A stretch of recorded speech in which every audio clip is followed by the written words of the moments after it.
Qu'est-ce que c'est que être doué pour les langues? Qu'est-ce que c'est que savoir bien utiliser une langue? Eh bien, c'est en permanence faire réfléchir.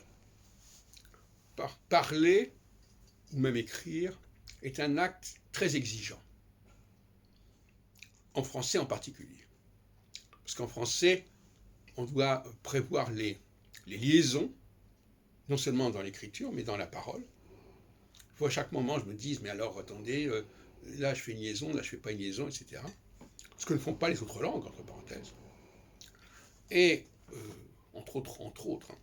Et quand on parle une langue étrangère, ce qui a été mon cas bien souvent, il faut toujours se demander quel est le mot que je vais utiliser. Alors, on ne peut pas parler une langue étrangère avec la même liberté que dans une langue maternelle. Il faut dire, est-ce que là j'ai envie de dire ça, mais quels sont les mots que j'ai à ma disposition, dont je dispose. Et donc, on ne va pas s'engager dans une direction où on a le sentiment qu'on ne va pas pouvoir contrôler la situation.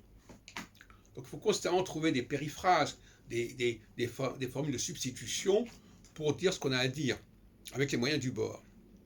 C'est pour ça que quand on parle une langue, on le fait avec une certaine économie de moyens, et quand il faut comprendre une langue, il faut au contraire avoir une approche extensive de la langue, parce que les autres vont parler une langue qui n'est pas forcément notre propre langue à nous, parce que nous n'avons pas le même vocabulaire, nous n'avons pas les mêmes formules, etc.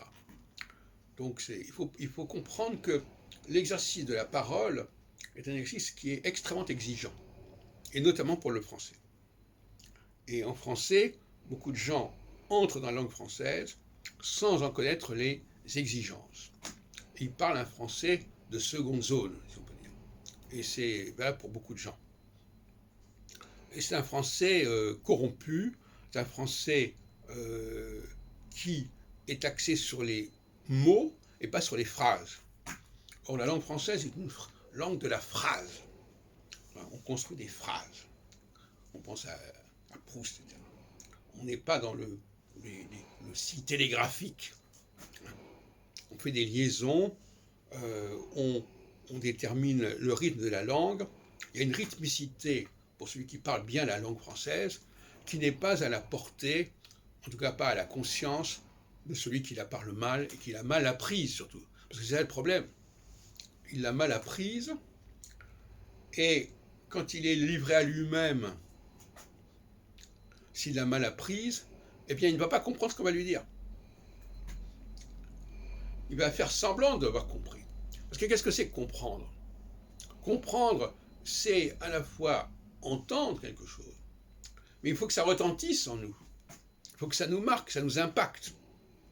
Et souvent, les gens qui ne sont pas vraiment en pleine possession d'une langue deviennent des électrons libres. C'est-à-dire qu'en fin de compte, ils ne sont pas impactés par ce qu'on leur dit. C'est dans une sorte de brouillard, en fin de compte.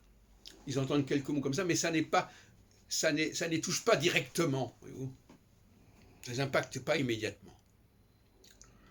Alors qu'il faudrait réagir au quart de tour. Comme on dit, il n'y a pas besoin de mettre les points sur les i.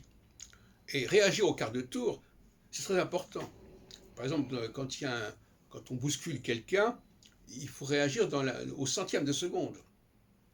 C'est un mouvement réflexe automatique. Il ne faut pas prendre des heures pour dire comment je dois réagir.